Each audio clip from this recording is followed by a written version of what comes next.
pasado con esos cuentos, negando nuestra historia y construyendo la de ellos. Y es que incapaces somos de reconocerlo, que nuestro mayor opresor es el que vive dentro nuestro. Pelear con nuestra misma gente a favor de los de arriba, la idea de que solo individualmente habrá salida. Si es el dinero el que te motiva, al final del día en nuestras raíces se más grande la herida. Pero actos de sanación se van formando, solo entre el pueblo habrá un verdadero cambio. La gente consciente que entiende que esto ya es absurdo, vamos sumando alrededor del mundo. Desde lo más humilde, donde no parece haber esperanza de vida, es donde se puede conocer la verdadera riqueza que tiene cada ser, que sacar adelante a su gente es su mayor deber. Pueblos, barrios, periferias, colonias y poblas, somos varias las que ya no se conforman. No callamos, escribimos ahora nuestra historia, exigiendo el derecho de existir en la memoria. Pueblos, barrios, periferias, colonias y poblas, somos varios los que ya no se conforman. No callamos, escribimos ahora nuestra historia, exigiendo el derecho de existir en la memoria. En cada capital de Latinoamérica, con cada transnacional que quiere nuestra tierra. Somos del sur global, que ya no espera que vengan con su justicia, ahora exigimos la nuestra. Entre el asfalto resisten nuestras raíces, y a pesar de las fronteras que nos separan en países, vamos uniéndonos con otras personas, haciendo fuertes alianzas con toda aquella que cuestiona este sistema que sirve solo a unos cuantos, pero vamos derrumbándola con acciones desde abajo, con nuestro trabajo, con el de hermanas y hermanos, construyendo alternativas lejos de lo que han nombrado como progreso, pero significa explotación a costa de la muerte y de nuestro dolor. Por eso mi gente va haciendo organización, creando vínculos como las venas del corazón. Pueblos, barrios, periferias, colonias y poblas, somos varias las que ya no se conforman. No callamos, escribimos ahora nuestra historia, exigiendo el derecho de existir en la memoria. Pueblos, barrios, periferias, colonias y poblas, somos varios los que ya no se conforman. No callamos, escribimos ahora nuestra historia, exigiendo el derecho de existir en la memoria. De existir en la memoria. Existir en la memoria. Existiendo. Aquí estamos, resistiendo. Escribiendo nuestra historia. Es la advertencia.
In the era of extermination, where the race for infinite economic growth is leading us to planetary collapse, we call for a reimagining of narratives about our belonging to Earth.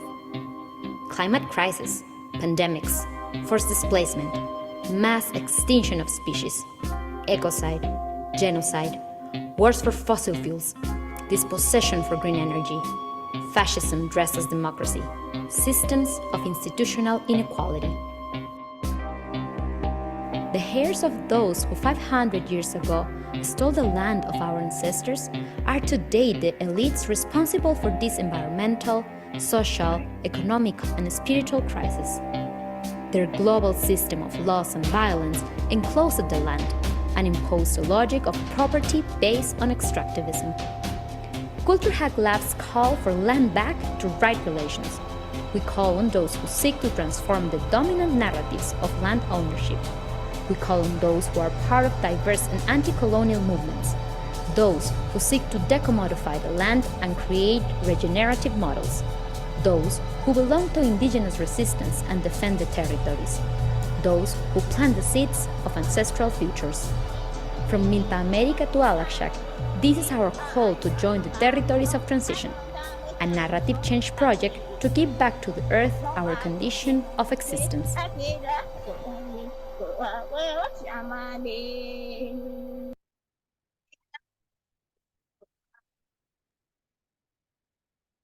Hello, good morning. Sakarik Wonohel Utsipetika. Welcome you all. We're very happy and delightful to be in this space with you, sharing in this morning a bit of the work that we do as Culture Hack Labs. We invite you all to connect to the translation in case you need it. So you will find at the bottom of the screen in this Zoom app, this icon of the world where you can find the English or Spanish translation. So you may choose it where you need it. Buenos días a todas, bienvenidas sean. Nos da mucha alegría compartir con ustedes en esta mañana un poco del trabajo que hacemos desde Culture Hack Labs. Queremos invitarles a que puedan también utilizar la traducción que tendremos en inglés y en español durante nuestro evento y pues podrán encontrar en la parte inferior derecha en la aplicación el icono del globito que dice interpretación y puedan ahí buscar el idioma que necesiten para este evento. Vamos a estar facilitándolo sobre todo en el idioma inglés. Sin embargo, habrá algunas intervenciones en español para las que será muy importante que puedan utilizar la traducción. So, welcome you all. We're delighted to be here and share with you in this special morning. Today, in the Maya Quiche time counting, we are celebrating the energy of the Hokkawuk, which is an energy that connects us with the abundance of life. And also its opportunity that we can seek to help someone and share with others. The energy of the Kawuk is also an energy where we put our prayers and gratitude on this day to become in action. So today we are reminded that although our evolution is a personal journey, we are also community beings and we grow from our relationships. We are part of a whole of an earthly and cosmic family. The number 5 of this day, the Hop, the 5, which symbolizes action, speaks to us of the power that our actions have to impact and touch the lives of others, to make the difference in the world and in the humanity. Let us use the power that the confluence of these energies bring us to share that all the loving forces in the world are needed in these moments where there are genocide, where there is violence, dispossession. Let us not wait for the world to get better. Let's rise up, let's take action and do our part. In these days also that we are joined from the Kawuk energy, these 13 days of the Tsikin energy are opening the space for the good fortune that create abundance. And this day teach us that the greatest wealth is achieved together. And when we know how to share everything that we had.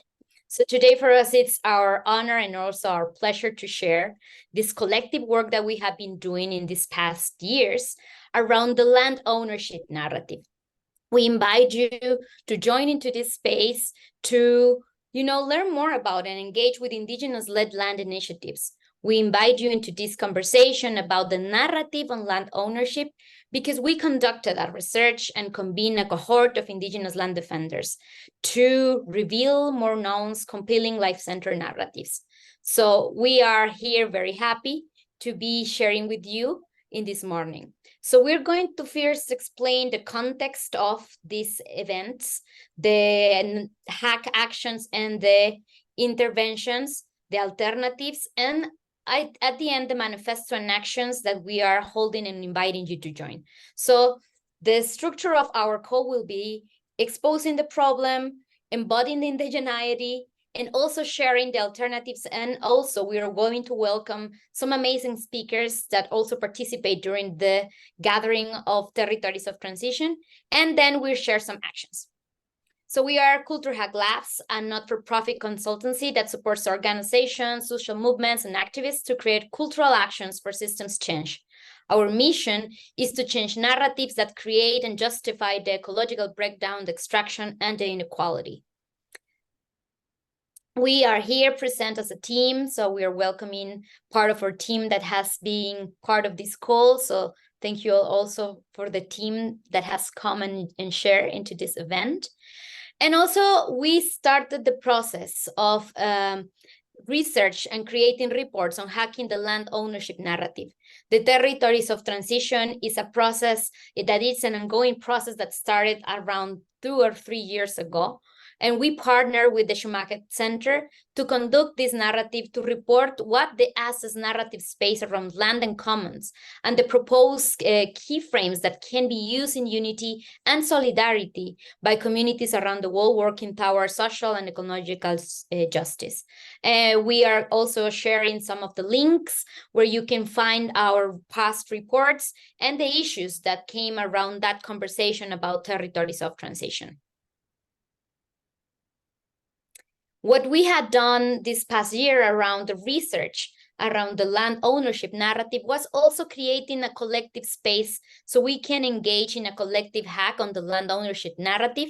And we convened more than 30 land defenders from Alaska to Central America that are narrative practitioners, organizers, land defenders. During 4 months of co-creation and conversation around the narrative of land ownership, we created a collective action, the campaign Back to the Land, when we share the narrative frame that is important and that are convening us today, that is how to have land back to right relations. What do we mean by that? What is important that frame in the cultural change that is needed in the world?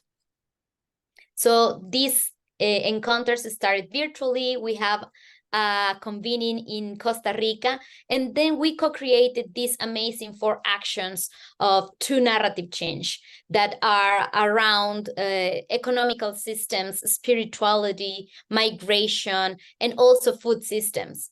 We created and co-created this with this amazing 30 cohort group of land defenders. You can visit the hack at culturehack.io/back to the land, where you will be able to find and also engage with the amazing narrative actions that the group created, and that it's important also that you all can share and know more into deep.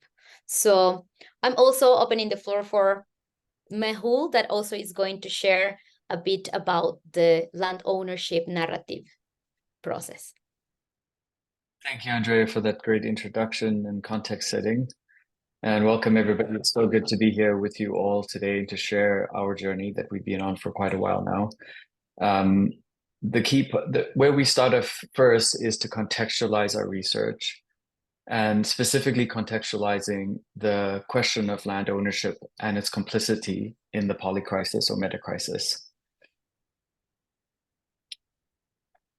So the first thing that we have to look at, and the starting point of our research, which we'll go to in a little bit more depth here, is that land sits at the heart of an extraction-based global operating system. What this means that it has been part of establishing the banking system, the economic system, and specifically the enclosure of land and bodies has been an integral part to the establishment of this extraction-based global operating system. And for us to not see that and not make that connection, we also cannot adequately address the root causes of the metacrisis. As in the case with wealth, land is also in the hands, the majority of land is in the hands of the few.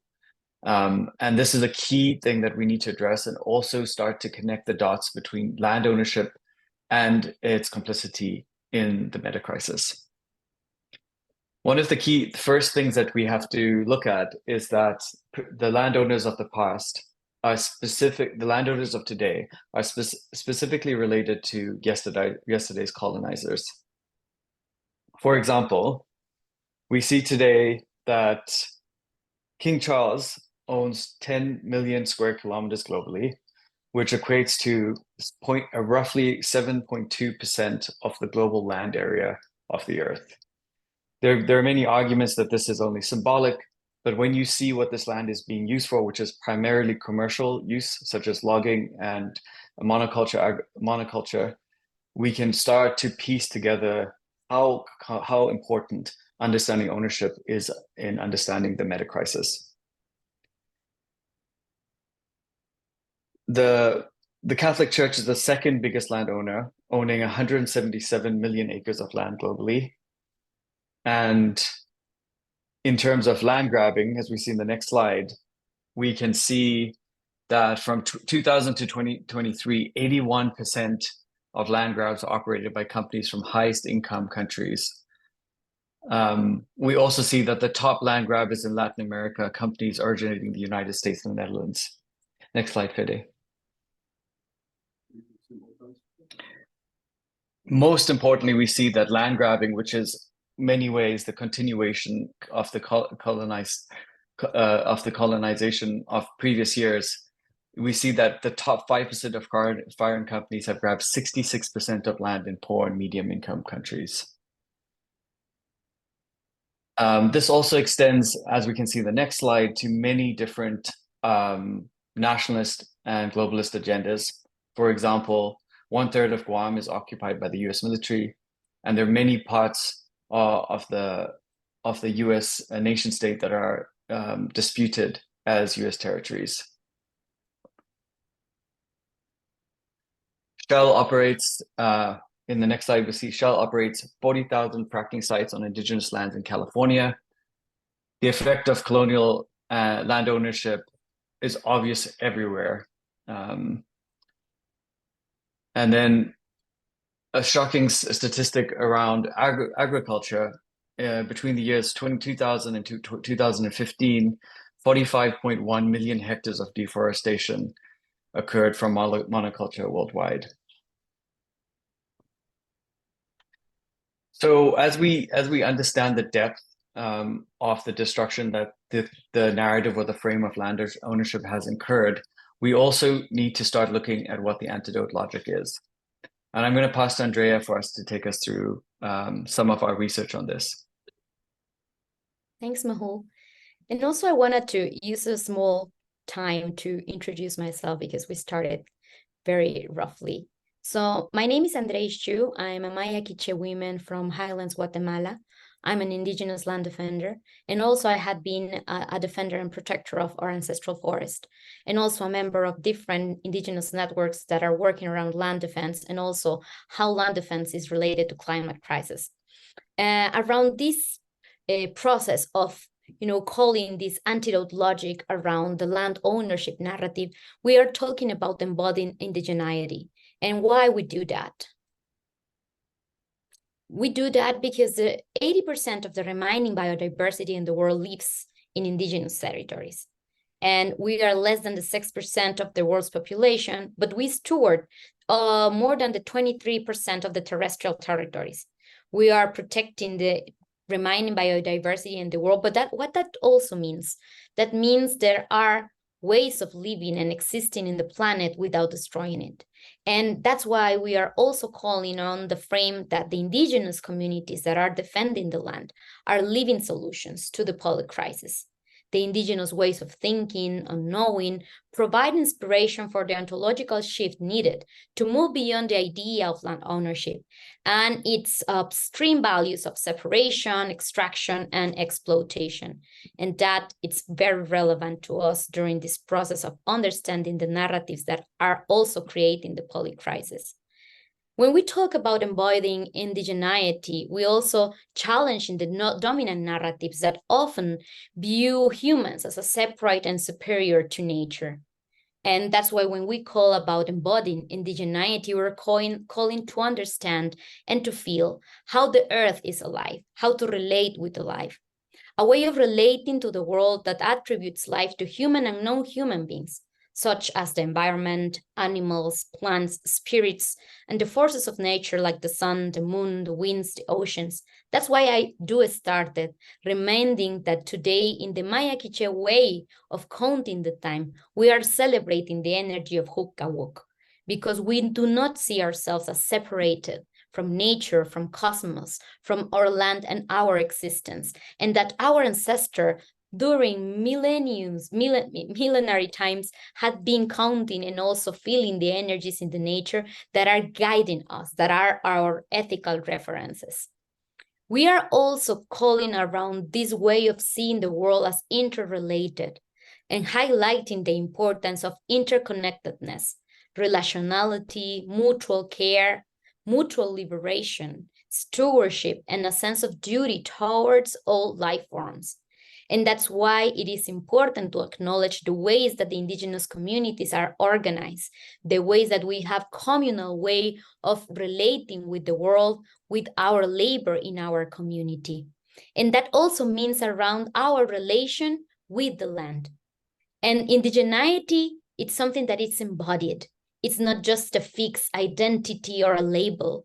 It is an active engagement, a continuous act of reaffirming one's relationship with the world, our community, and ourselves. So that's why we are calling to embodying indigeneity, because it's not just a label. It's something about our relation, our way of communicating, our way of seeing the world, our way of relating with others. And also why the communities that we name ourselves as indigenous had been challenging the national states for 200 years and had been challenging colonial structure for more of 500 years. It's not an essential identity, it's an embodied one. And we found also this shift between the Western ontologies about how land is more related to a possession and a property, and how inside indigenous ontologies that are in very different parts of the world, land is about kin, about relation. Our mother, as we call it in a lot of places, the rukush uleu, that it's alive, that it has a heart, that it's part of who we are. And that's why it is important to see the difference and the contrast between the Western ontology and the indigenous ontologies where there are relation with the land.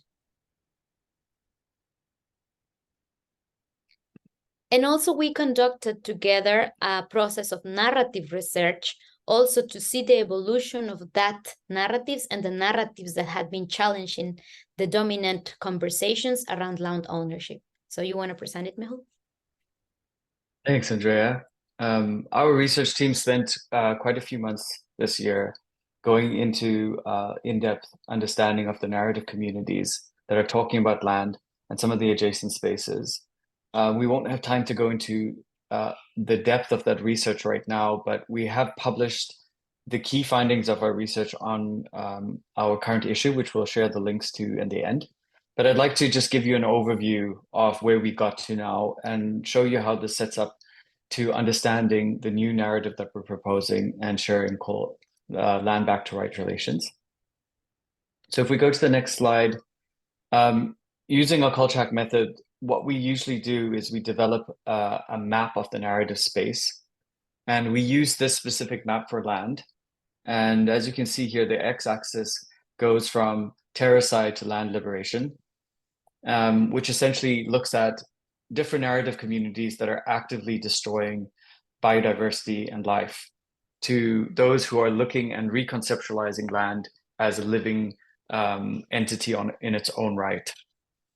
And then in the y-axis, we saw at the bottom monoculture, or places that only had one way of knowing or being, and at the top, plurality, or multiple ways of knowing and being.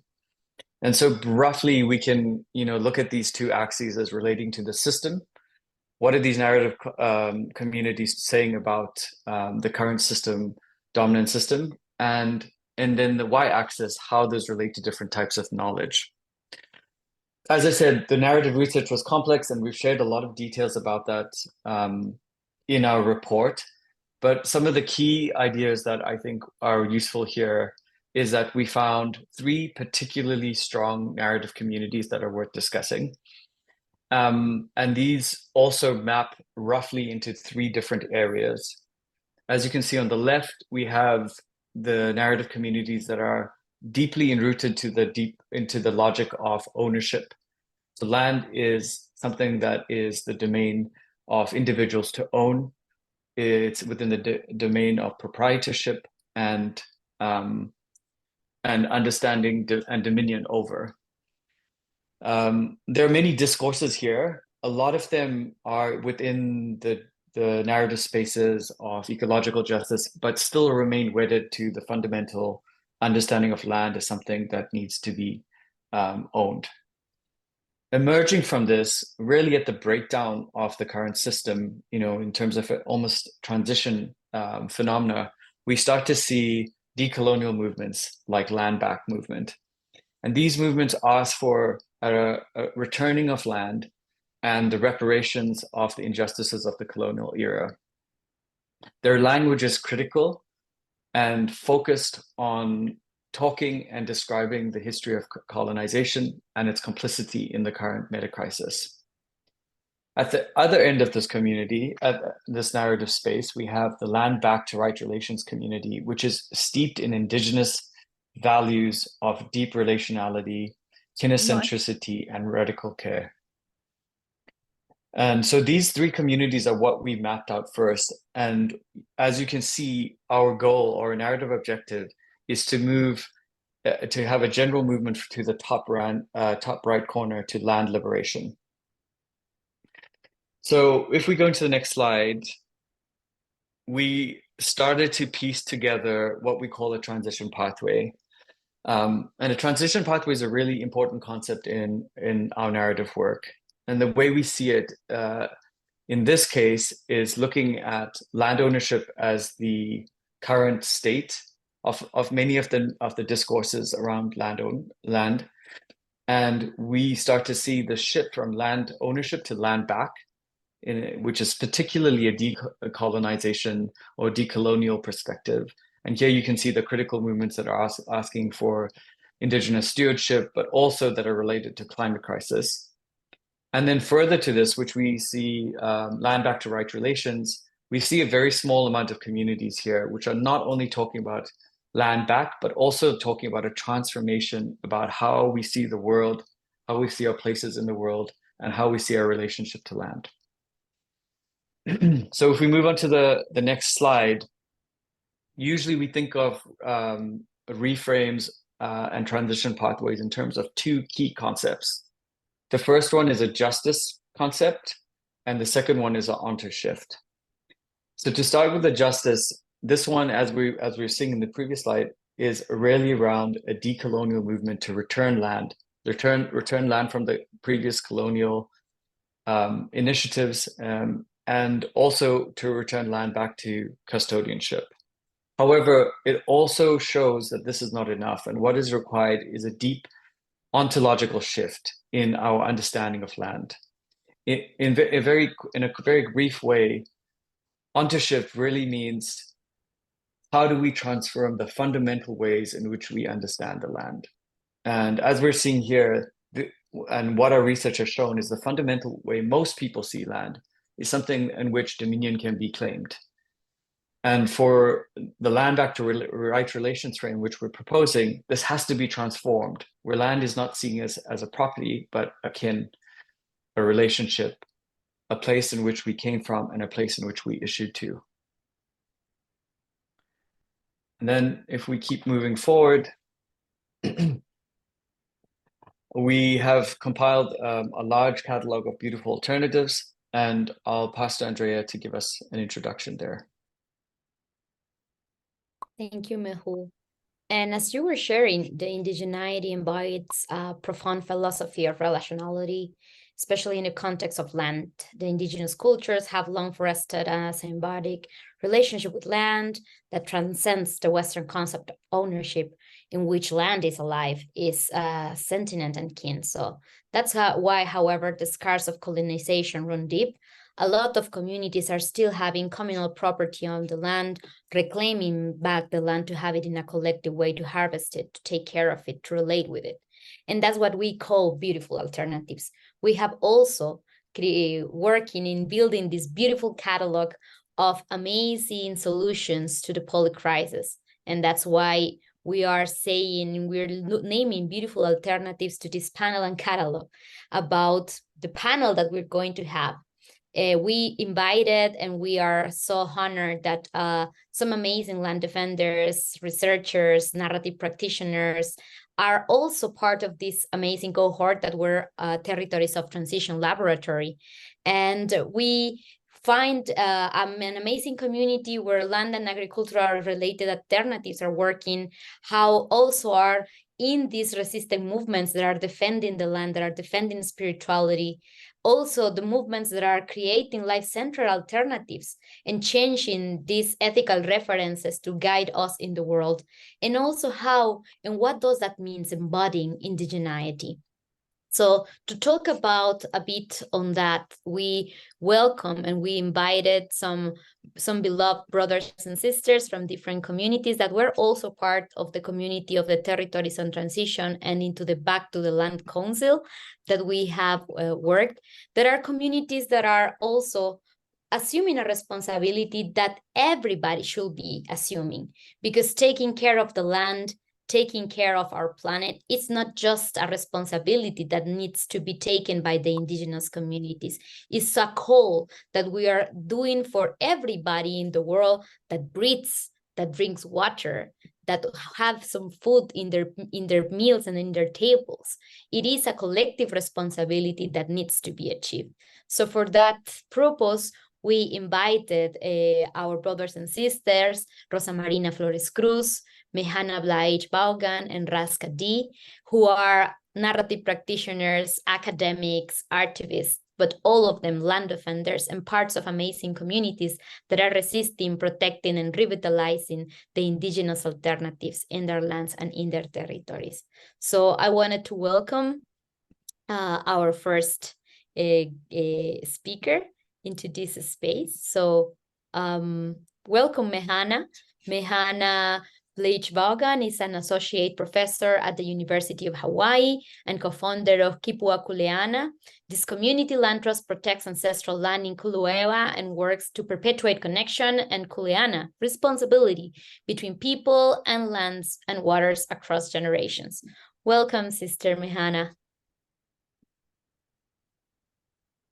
Ano ai me ke aloha ia o ko pakahi apau. I'm not sure if you can hear me, but I just wanted to greet you from our territory here on the island of Kauai, in Hawaii. E aloha no ka aina ulu vehi ke aloha hona kupunai. E puna vai ke kaui ka hano, hano vale o kalihiwai. E ho mai ka maopopopono, ono mai uka ikai. Alohai, alohai, alohai.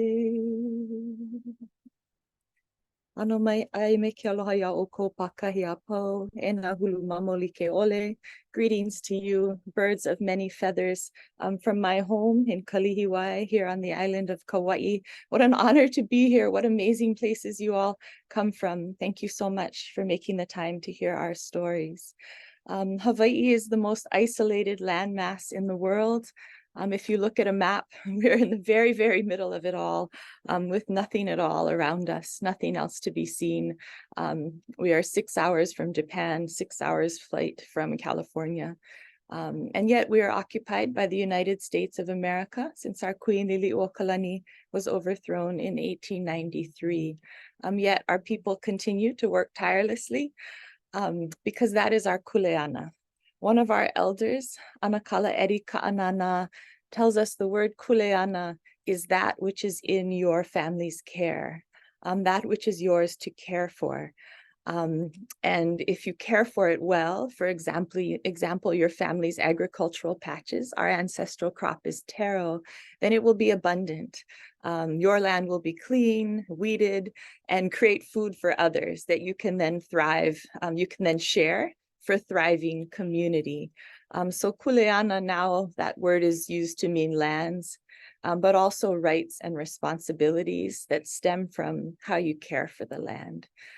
So that is the work that we are doing here, working to restore that relationship based on Kuleana, based on caretaking, so that it may create abundance for all, abundance and thriving for all. Traditionally in Hawaii, families did not have to leave the community that they lived in. This is my home, Kalihiwai. This is the ocean, and the caretaking extended not only to the land and how you cared for your garden and your farm, but also we farmed the ocean. So whether that was planting seaweed, because that is the abundance of the food cycle of the freshwater, of the ocean food cycle, or taking care of the freshwater streams so that freshwater can flow to the ocean unobstructed and feed the fishery. Each family had their own reef or area, and other people did not harvest from that area without their permission.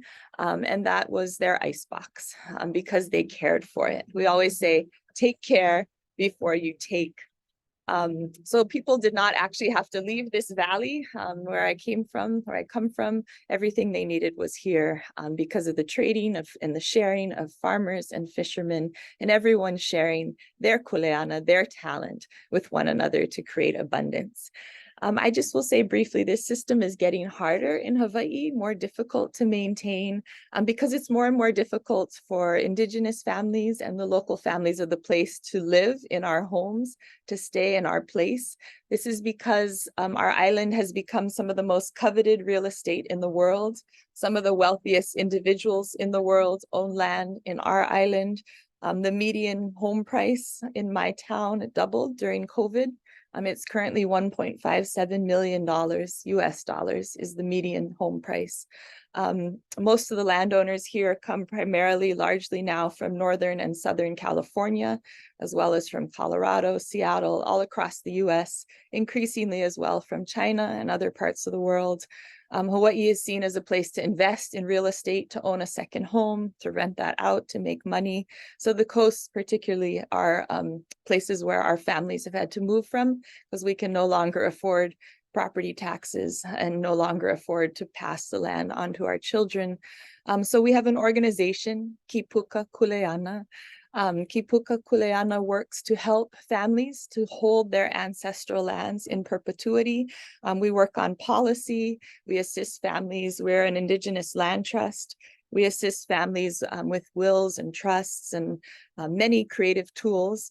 We find, though, that these Western forms of ownership, they're just temporary solutions because our people never did own land. Our people held land, as I said, in care for the community. So we work with those models where we ask that any family we assist can share their land with others, so it can be a space for other families to return to and for education. We also work to buy back lands so that there are places where families who may no longer own land in the community, which is most of us at this point, have places to return. We offer educational programs here where students come and camp, learn to fish, learn to farm, learn to source food from this land and to care for it as their ancestors did.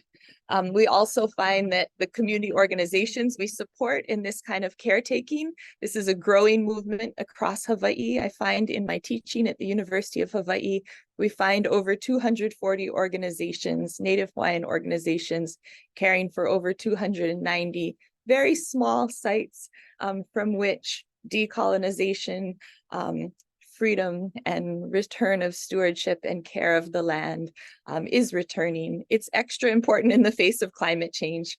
The last thing I'll say is our community broke the US rainfall record in 2018 with massive flooding. The bay behind me was turned brown and landslides that meant that you couldn't leave one valley for another.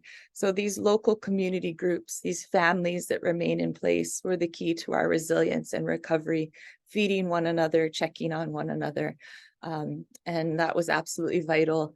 We also find with our recent wildfires in Lahaina, those began because of landowners that were holding land for commercial use, banking it as real estate, and in the meantime, not caring for it. So we had invasive grasses that were lit on fire by hurricane winds, climate change-induced storms, which led to massive loss of life.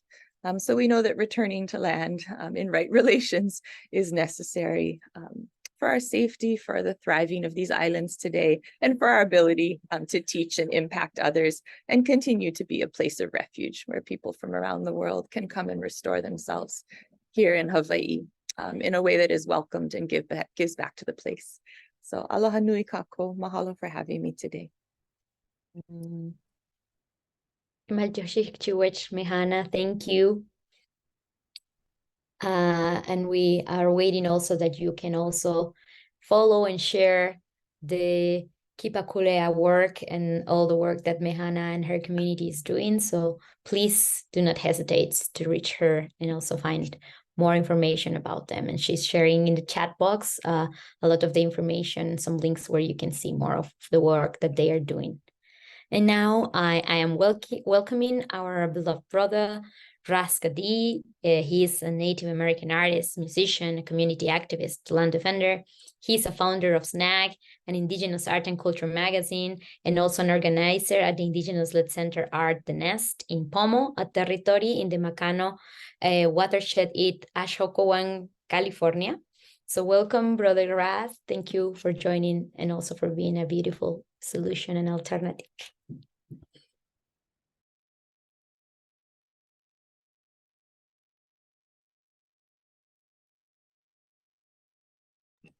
I think your mic is off.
I think we can only hear you on the Spanish channel. So maybe while we fix it, we can invite our sister Marina so we can check on what happened with Raz. Maybe he is on the interpretation channel.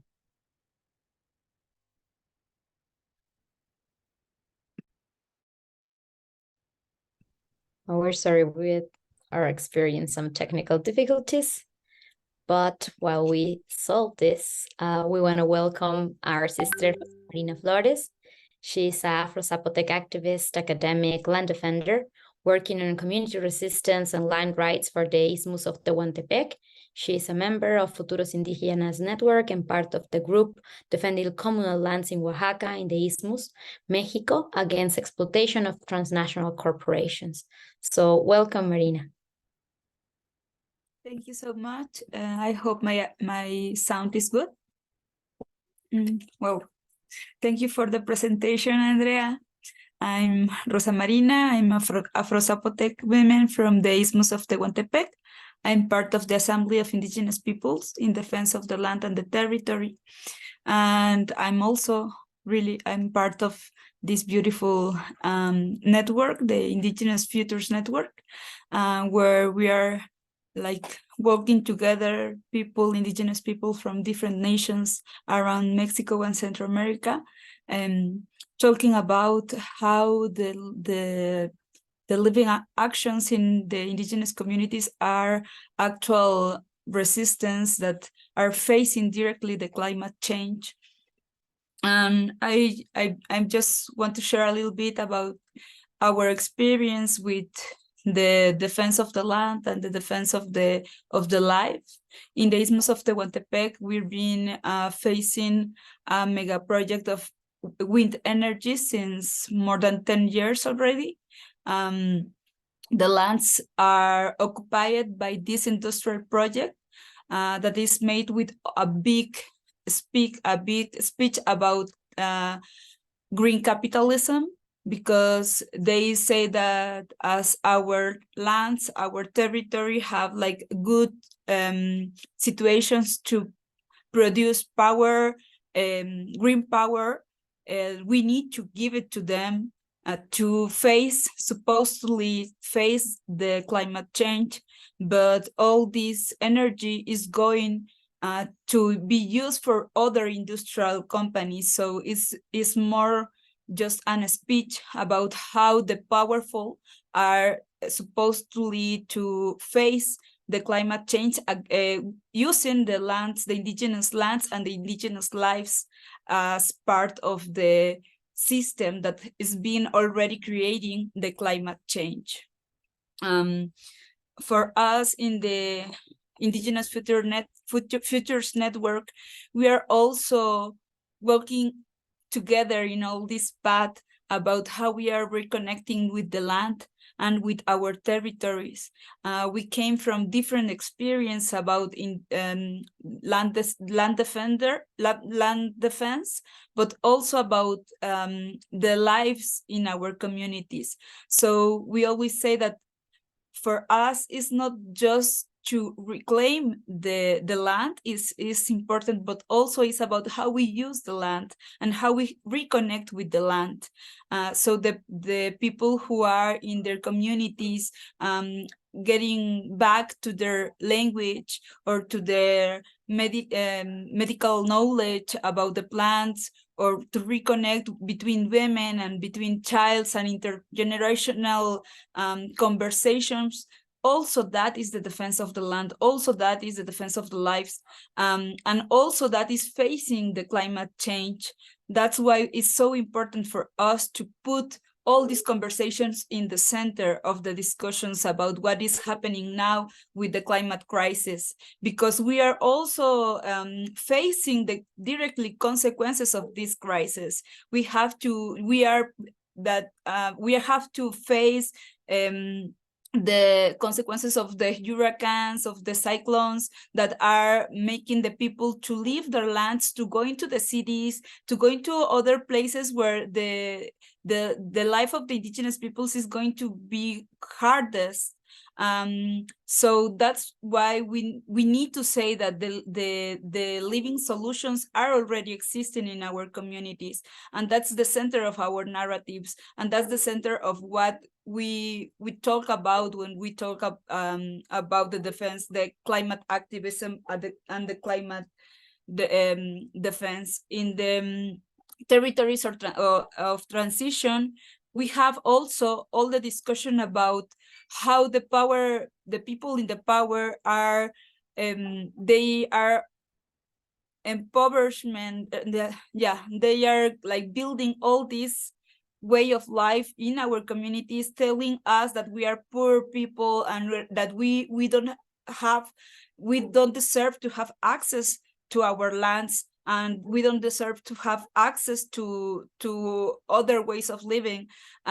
So that's why we have we are in the group of the defense of the land, and also our hashtag was they owe us, because the center of the narrative is to say that the people with power, they are the ones who've been part of the disaster of the actual crisis, and they are the ones who need to be really in action about what is happening. So we are not the ones who are in debt with the land. We are in connection with the land. And so I think that something important about process like this, where the indigenous peoples around the world are going to being connected together is that we are able to know how we have different kinds of relations with the land, and how we can different ways of life, but all them are connected, because is the way about how we've been surviving in this capitalistic system that is always trying to take our processes, our knowledge, our resources, to just keep the power in just a small amount of people, as the presenters show us at the beginning. It's really crazy that we need to be fighting for recover a little bit of land to grow food. Meanwhile, there is the King of England having so many lands that they are not even working in it. They are not. It's land that is not producing food, is not producing anything for life. It's just commodities for some rich people. And that's why we need to put in the center all these situations. And that's why we need to put in the center how the not just the indigenous people, the people who is surviving day by day in the world are fighting against all these powers. This is also happening in other parts of the world. We are looking at it in Palestine now, how the people with power are always trying to take the lands from others. So that's why the international networking is so important, and to bring these conversations in the center and to say what is actually happening, and not just like a really superficial topic or conversation about problems without funds. I don't know if I'm saying it correctly, but I think that when we talk about the defense of the land and going back to the land, we are also talking about how our lives are connected and how our struggles are so much connected, not just in the same situation as we are, like not just the people how as we know each other, like in Mexico is a territory, but we are so connected with people in Hawaii as Mehana, or in the indigenous peoples in other parts of the world. And that's why conversation like this are so necessary to build this big like movement that speaks about how the land needs to go back to those who are so close to it. The land is part of us, but we are also part of the land, and we need to we need to like give this recognition about that. And yeah, I don't know. I think that's all for now.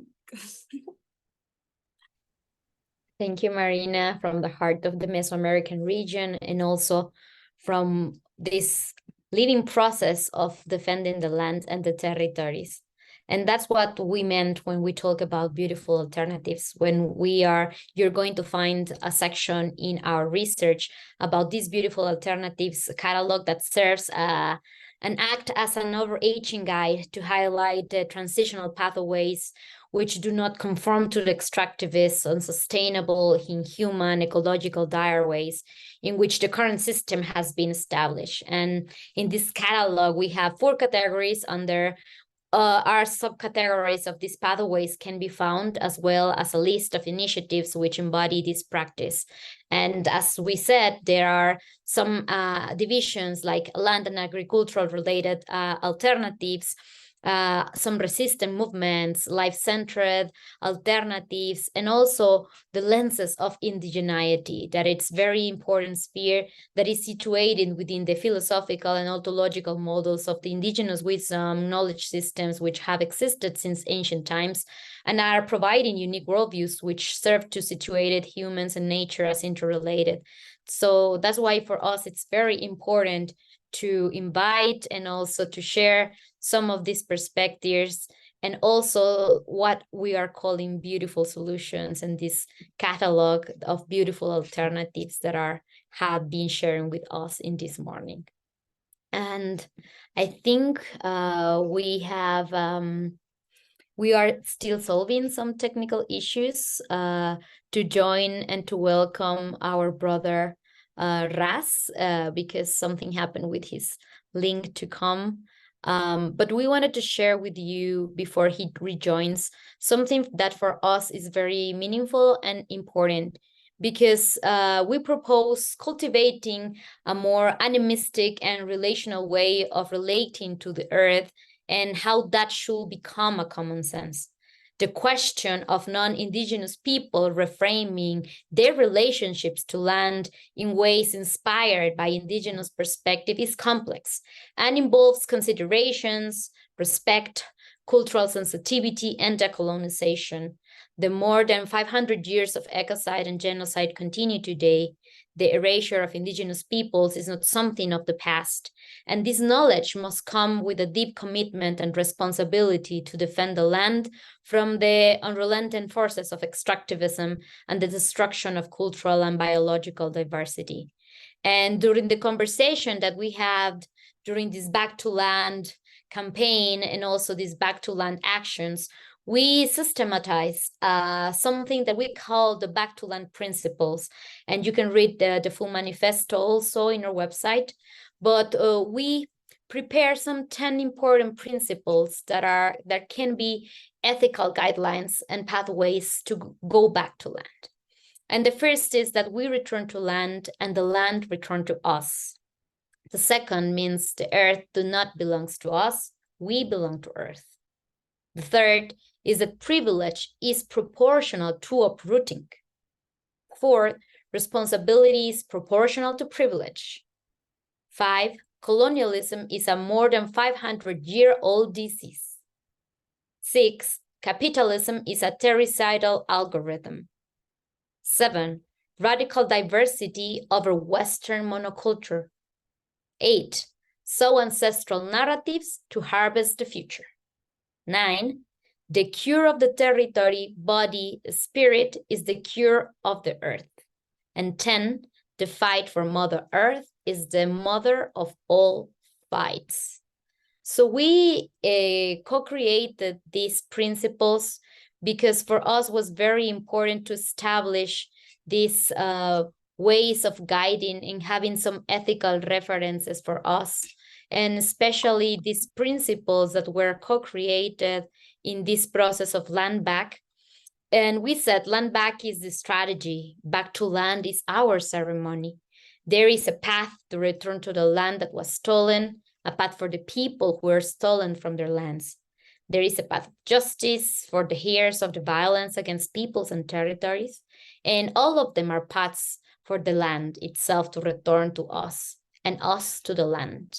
So we want to light this fire and sit in a circle to sing and share stories with those who know that the land is our condition of existence.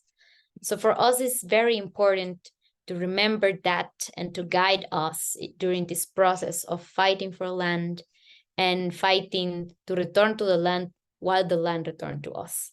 So that's what we meant with the back to the land. And right now we want to welcome our beloved brother, Ras. Ras is a Pomo artist, musician, community activist. He's founder of SNAG, an Indigenous and Art Culture magazine, an organizer at the Indigenous-led Center, The Nest, in Pomo territory, in the Macamo, Mexicauna, in California, in the US. So welcome, dear brother, finally. Yes, yes. Can y'all hear me? Yes. All right. Simo Makanemets. I'm grateful to be here. My name is Raska D. Just going to offer an opening little song for calling our ancestors here to the space. Oh, we.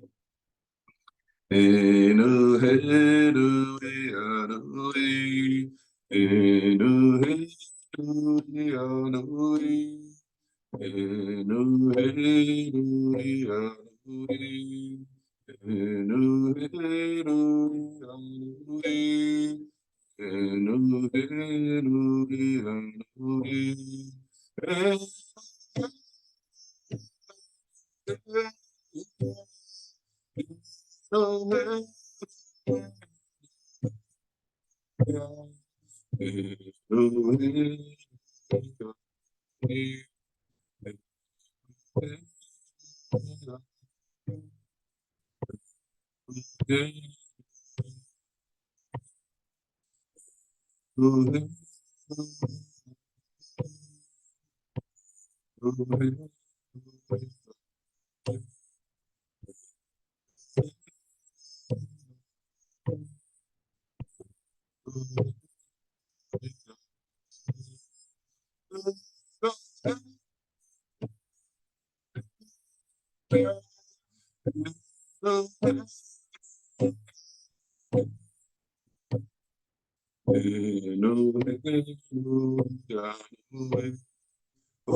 our culture, we say "oh" when the song's done. Let's get a big "oh."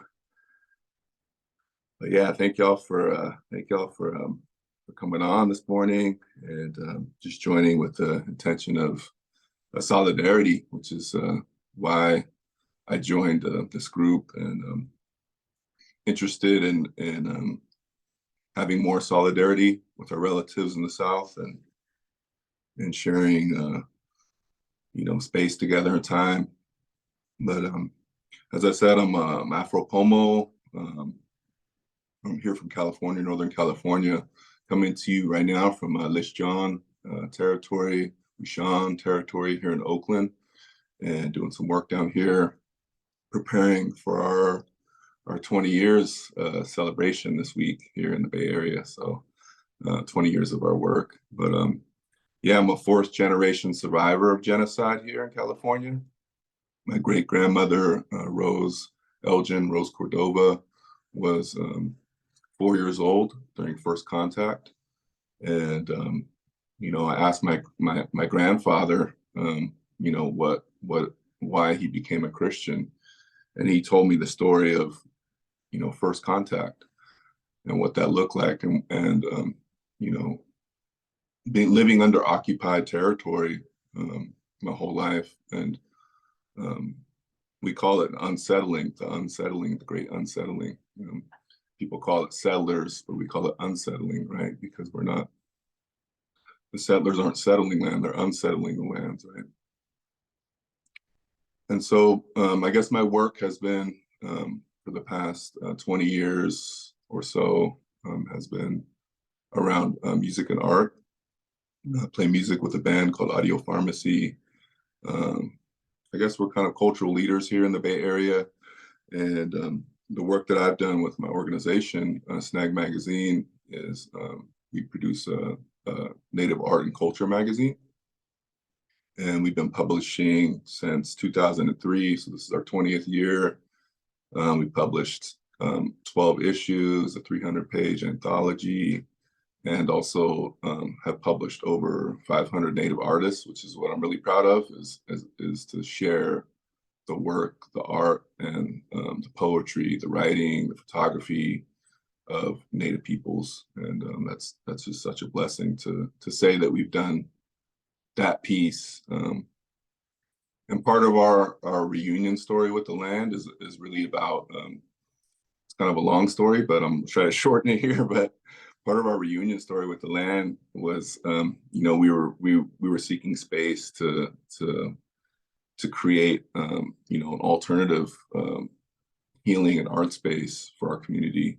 And we realized that the Bay Area was just, number one, far too expensive and impossible to do natural building and the things that we wanted to do on the land space. And so naturally we started looking north. Back in my homelands at the time I was living in the Bay Area, we started looking north to Pomo territory for a place to plant roots. And we chose this forested lot in Forestville, which is about 1 hour and a half north of the Bay Area in Pomo territory. And we're just right on the Russian River, EC Bidapete, the big river. It's a blessing to return home and to have a space to return home. So in 2012, we embarked on the journey of reclaiming the space. There's a house there that burned down. We had to do a lot of repair to the land in terms of the healing the space before we could begin building. But the real intention was to lay down roots and to take our time with that. And it was a 4-year process to really transition that space before we started building. We wanted to watch the land and see how the water fell in the winter and see what areas that we wanted to leave alone and what areas we wanted to remain untouched and what areas that we wanted to build in. So it was a long process, but we built in 2019, we finished our visual art studio. And this year, or 2024, sorry, we're going to be putting in a new yurt building as well, community house and healing space, and a more permanent bathhouse as well. So we're just kind of growing the space slowly, and but the space's intention is for art. So that's how I came into this, was stewarding land.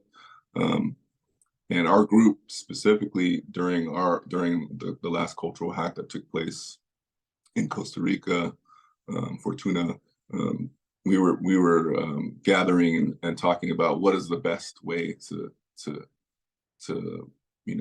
have solidarity within our own communities. How do we reach the youth? How do we reach the young people? The ones that are sleeping and the ones that are awake. We still need to reach them somehow. And we decided that the best way to do that was through food, through gathering together with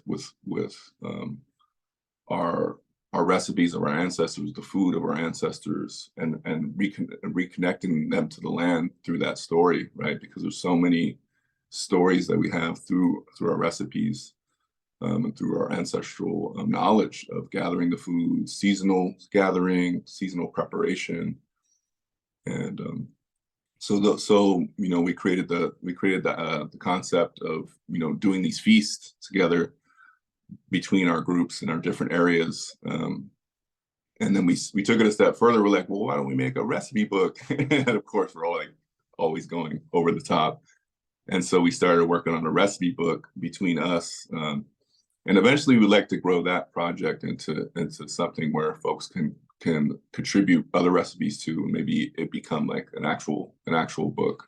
But we have a sample book that we created, and that was part of our project called Recipes for Revolution. So I'm really grateful and proud of that work, and proud to be a part of this. So yakui, thank you. Thank you so much, brother, for joining us, and also thank you all for keep engaging. And we invite you to know more about the initiatives of Mehana, Marina, and Ras, and also to check on this beautiful catalog of alternatives that we have prepared. And now we're opening also to something that is important and related with the land grabbing, and because the ecocidal and genocidal project of colonialists did not end with the ushering in the neoliberalism or late stage capitalism. And this is evidenced by the continuation of land grabbing and also the violence that we are seeing in other parts of the world right now, and especially in Palestine. So we are opening also right now for some important notes and also some important information that Mehul has prepared also with some part of the team. Thanks, Andrea. I think it's really important at this stage for us to say a little bit about what's happening in Palestine. We are in the process of preparing a much deeper narrative analysis, but I think if we talk about land back to right relations, we have to talk about Palestine. It is the most violent instance of settler colonialism in the last 50 years. Israel has appropriated over 100,000 hectares of land from Palestinians since 1967 and demolished around 50,000 homes. Israel's policy of constructing and expanding illegal settlements on occupied Palestinian land is a primary cause of the mass human rights violations stemming from the occupation. This practice is widely considered a violation of international humanitarian law and is a war crime. We cannot talk about land without bringing justice to this Palestinian territory. We have some data that we'll go through in a minute, which we also can share in more detail. Another key point for us to talk about as we move into the next slide is as we approach COP28 at the end of this month, the irony and paradox of King Charles giving the opening speech at COP28 is really important for us to underline. To reiterate, the Crown owns almost 11 million square kilometers of land globally, 89% of Canada, 23% of Australia, and 40% of New Zealand.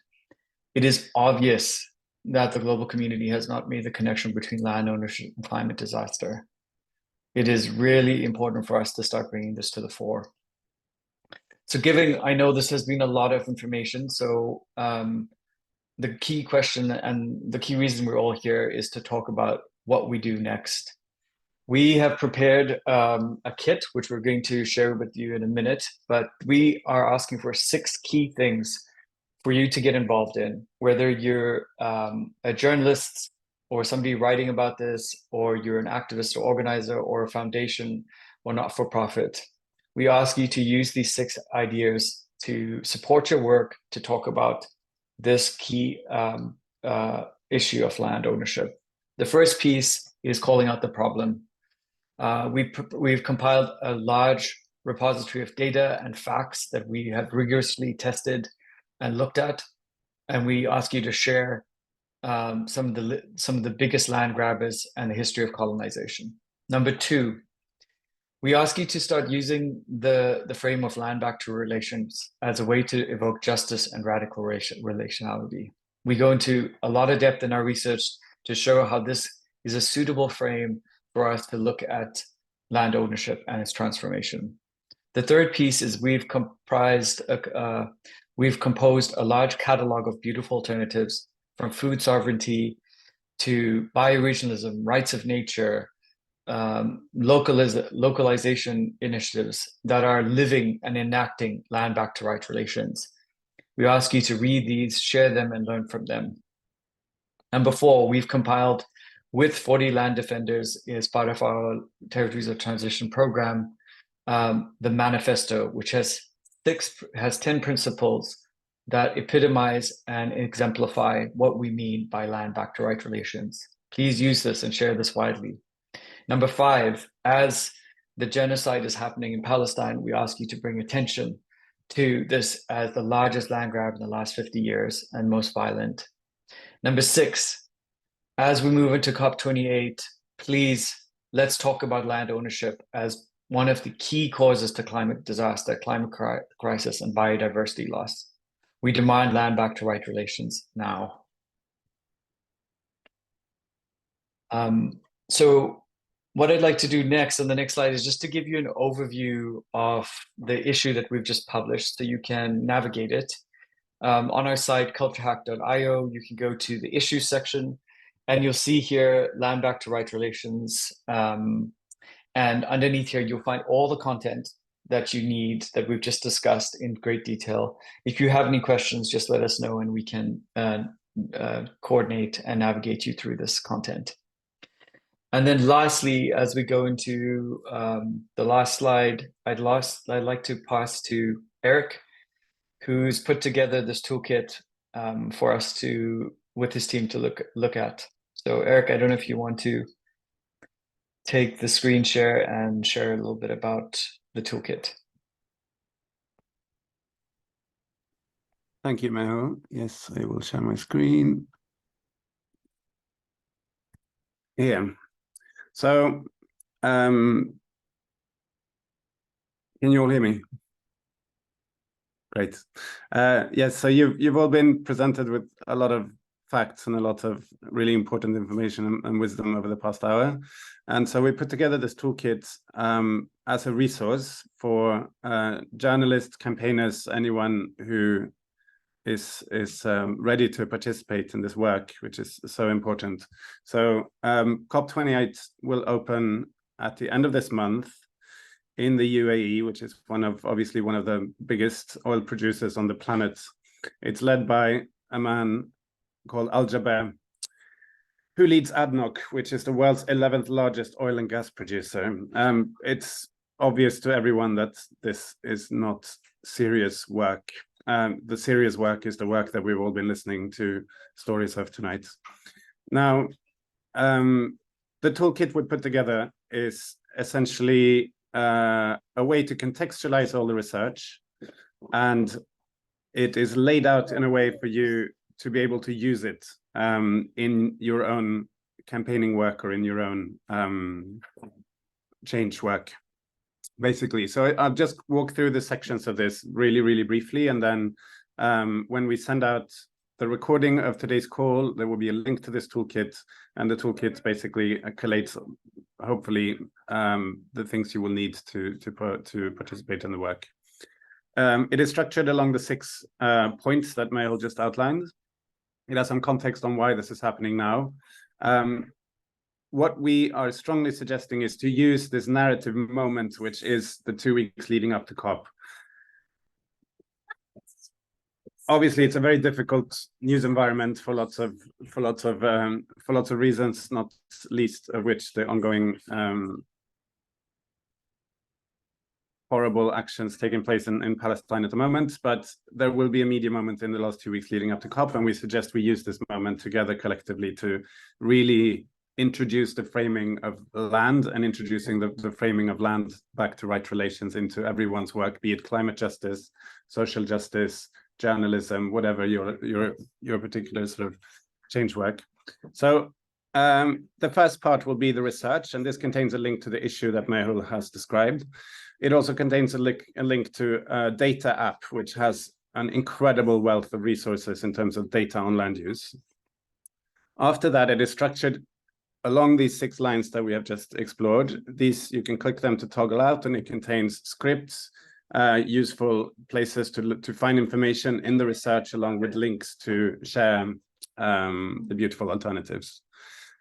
And at the bottom, this is crucial, we are going to be sharing content and stories that are being produced as part of this campaign. So we really encourage you. There'll be a link at the bottom of the toolkit with contact details for us. If you want to reach out to get to speak about how this framing can be relevant to your particular work, then we're here to speak with you.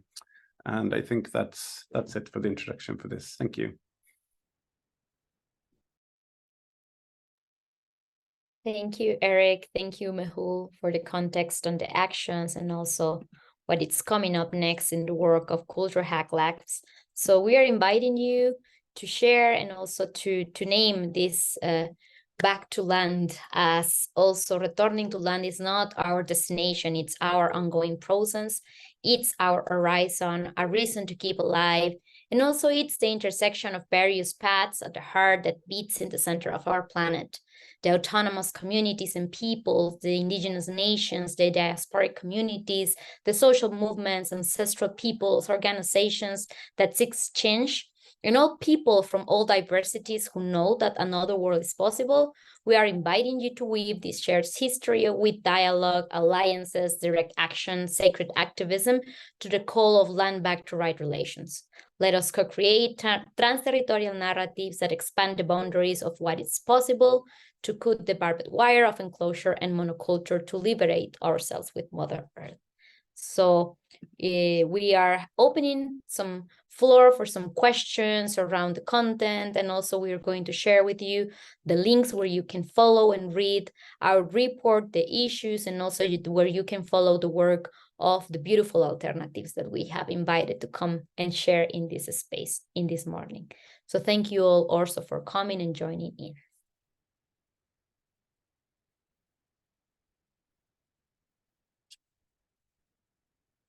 And also welcoming your questions and your comments in the chat box.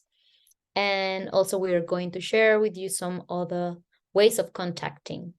So Mehul, maybe you want to share some of the ways that they can engage and reach Culture Hack? Yes, thank you, Andrea. So we will be available for the next few weeks. If anybody wants to reach out to us, you can contact us at contact@culturehack.io, or my email, mehul@culturehack.io, and we will be offering support for if you need help particularizing this for your campaign or your organization or specific content strategy, let us know and we will be available. So get in touch. We are here to support, and the full team is ready to have dialogue with you. Thank you. And also, it should be noted that we have a catalog. When you're going to read it, please know that is no means an exhaustive or complete list of organizations, movements, institutions, and it will continue to be updated. And also, we are very open to suggestions of entries from all of you and also from your beautiful alternatives. So thank you all for joining in, for coming and sharing from so many different parts of the world. And we will be happy to share with you all some of the research and some of the actions that we have been following. And we are inviting you to join these narrative actions, this conversation to land back to right relations and also to stand for Palestine and condemn genocide and all ways of extraction and violence against the communities, against the people, against the planet.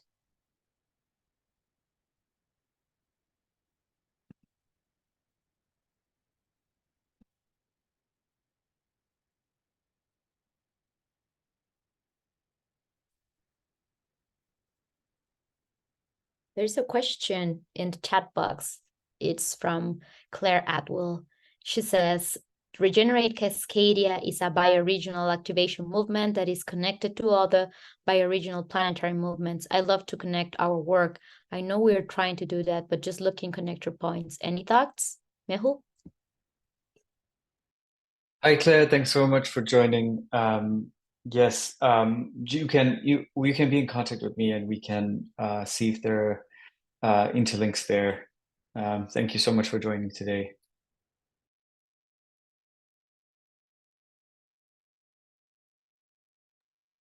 Another question is from Julie. I wonder if you could share more concrete examples of how you have worked to improve care for land and relations to land.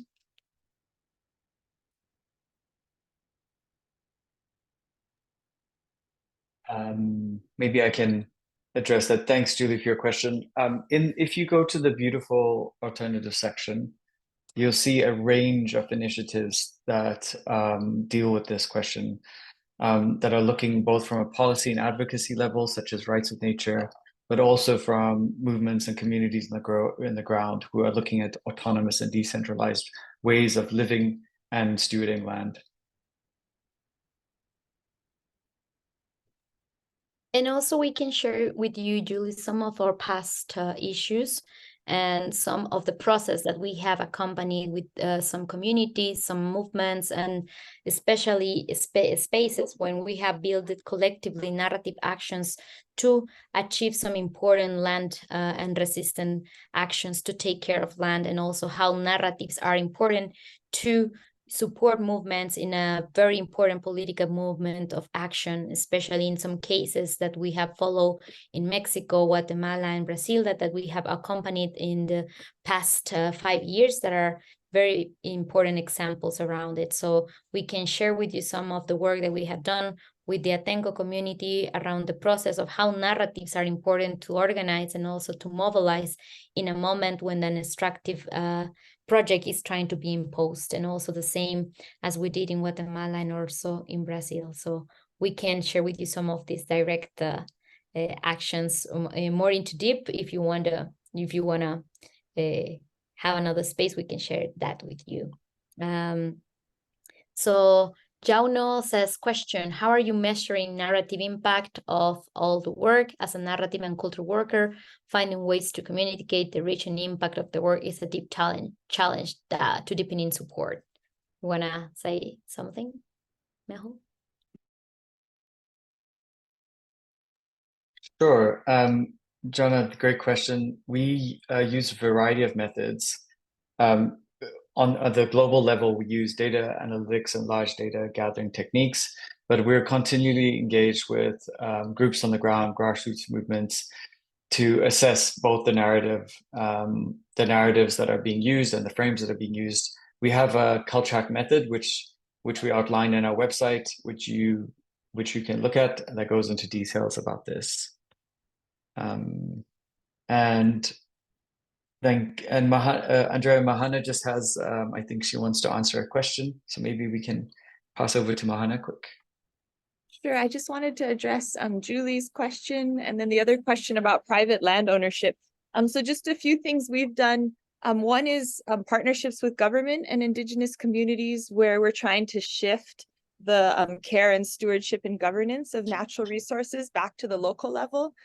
So in fisheries, we have community-based subsistence fisheries in Hawaii, where the community makes the rules and the practices for fishing and for coastal use in the area. And they're both based on ancestral practices. So, certain gear aren't allowed. You have to tickle the octopus or tap, with a stick. You can't spear it, so that when it comes out of its hole, you can look, and if there's eggs, you can put it back. So that sort of thing where we take ancestral practices and make them now law within the state of Hawaii and the state government. Another one is bringing students back to the land. I saw people work with youth. So wherever we can, working in our local elementary schools, even if they're the state system, doing our own community-based summer programs to bring students to learn the place names, to learn to chant and call out to the land, to just enjoy it and be connected and feel ties so that they can be the future caretakers. And that starts with love and knowing a place. And I would also say reinvigorating ceremonies. So next weekend is our opening of our makahiki, our harvest time, our time of peace and abundance and giving gratitude for all that the land gives to us, calling out to our gods of rain to continue that abundance and bring the nourishment. So that's a way we bring community together and reinvigorate practices and, stop to celebrate and give thanks, as Ross talked about as well. And then this program is really helping us connect to other places in ways that are new to us and very important tools. And so grateful to meet Marina and her work and everyone through the Culture Hack team. Mahalo. Mahalo, Mehana. And Just also sorry. So private ownership, I just was going to say that can be a tool in all of this. It's not ideal. And we're letting private owners in Hawaii know, okay, this is the state of things now, but how will you return your land to people as people are returning to land? But in the meantime, private land can be opened to community. And there's this space, right, between public, anyone in the world can come, and private, no one can come. And that space is community, where people come together to be part of the caretaking of a place and reconnect. Sorry, Andrea. thank you very much. That was very important. And also to say something about resources engaging with youth, the work that we have done also creating collectively the space of Indigenous Futures of Futuros Indigenas is a network that also is engaging with youth that is more related with the climate justice movement and how around naming the living solutions to the climate crisis in the communities that are defending the land, and also creating collective spaces of reflection and also of knowing the places and how and connecting the dots between the relationship of extractivism, land defense, and climate crisis is a key tool for opening a conversation with youth. Maybe Marina want to share a bit about that experience of also connecting with youth and also the way of organizing around narratives. Yeah, well, in the network of, ¿sí me escuchan? Yeah. Sorry, I have my audio in Spanish, so I need to change it because I'm listening to it later. Yeah, so sorry. Yeah, in the Indigenous Futures Network, we've been working with the narratives in the spaces of the big international spaces of discussion about climate change. So we as groups of Indigenous women from land processes that are defending their own lands and their own lives in our communities, we work together to go into some of these places as the COPs. We're bringing the COP in Glasgow, in the COP27, and then the COP28 in Egypt. And there we are always putting this intersection that Andrea was telling about how the extractivism and how the capitalistic system is affecting directly the lives in our communities. And when we understand that the indigenous peoples, the indigenous nations around the world are the ones who are defending the lands and are the ones who are conserving like the most amount of biodiversity in the world, we can see how the defense of the land against these mega projects are so connected. And that's the narrative work that we are trying to do. So if you visit our page, Facebook page, Instagram, TikTok, and all X, all the social media, you can explore how we call all these struggles as like the point of the narrow about how we need to deal or how we need to start the conversations about climate change. And all that is narrative work and is closely connected with the work that we are doing in our local experiences, because we are almost all of us, we live in our communities, or we are working together with the organizations, the local based organizations in our communities. So it's like maybe sometimes for the people who are from outside, that connection is not so clear. I don't know. But when you look all the message that we create in the networks or the social media of Indigenous Futures, you are actually looking and you are reading the word of the people who are in the front defending the land directly in their communities. And that's how the connection starts. And that's how we put the conversation in the center, going also in those places that are really violent. The both times that we've been in the COP has been really hard times for us, because we don't have like all the support, like the institutional support that the people who normally goes there have. We are Indigenous women who start to work together in a virtual space, and suddenly we decide to go and to say to the people with power, this is not the way as how the conversation needs to go. But we still put our bodies and put our spirits and bring our territories with us in those spaces, and to try to also connect other Indigenous women, other Indigenous peoples around these conversations, and saying how all these are connected, and how the defense of the land in my community in the Isthmus in the south of Oaxaca in Mexico are connected with the defense of the forest in Atlanta, or with the recovery of the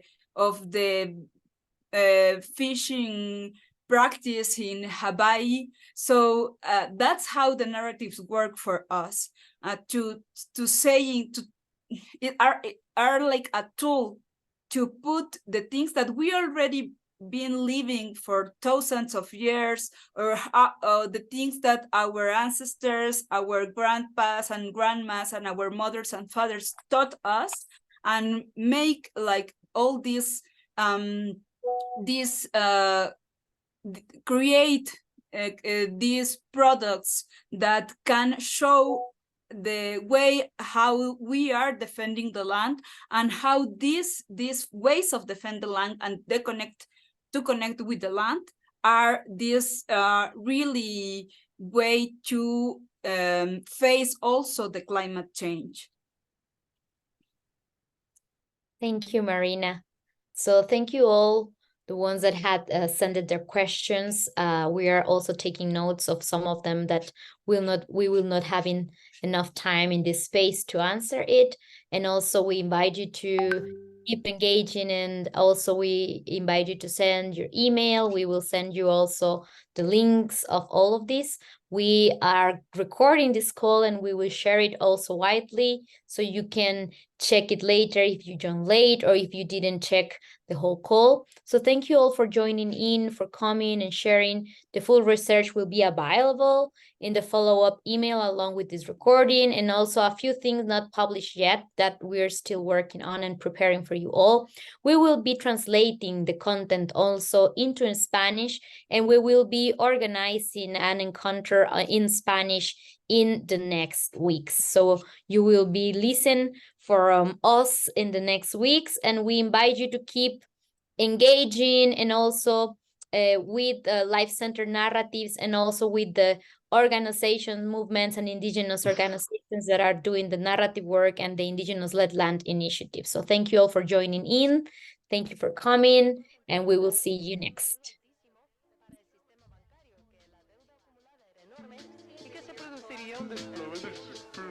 Y vaga, y vaga, y vaga, y vaga, y vaga, y vaga.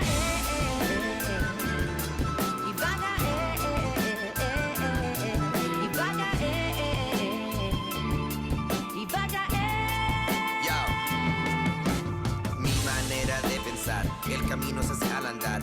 Mirando el mar de lejos solo veo tu reflejo viejo. Los ladrillos son de barro, construyendo cambio, captivando la conciencia de los jóvenes del barrio. Si no lo vivo, ¿cómo lo aprendo? Si no trabajo, ¿cómo lo arriendo? Tiene moneda, pues dale al pueblo. Tienen la gana o el empeño. Somos los pobres buscando un sueño. Somos los pobres tumbando el dueño. Somos los pobres poder populares. Si no la boca se muere de hambre. Movimiento por la tierra, quemando la bandera, derrumbando lo que mandan. Es inicio de una nueva era donde el pueblo manda. Te recuerdo, Amanda, te recuerdo trabajando hasta que el imperio caiga. Y aunque caigan los muros, y aunque caiga la ciudad, y aunque caigan los pilares, y aunque caigan la verdad, y aunque caigan las mentiras, desde arriba lloverá una fuerza tan potente que nadie podrá callar. Y aunque nadie nos